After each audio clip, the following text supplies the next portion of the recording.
Every day I'm shuffling.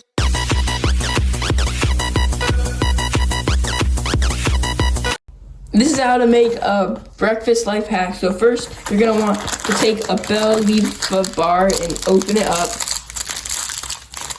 And get the two of these. So you want to like keep it on like a surface like this. Grab some Nutella.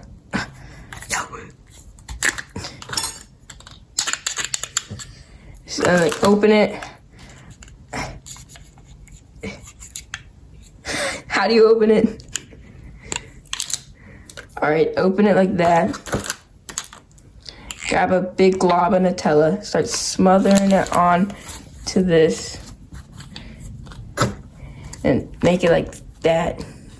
And then boom, you have your yummy sandwich.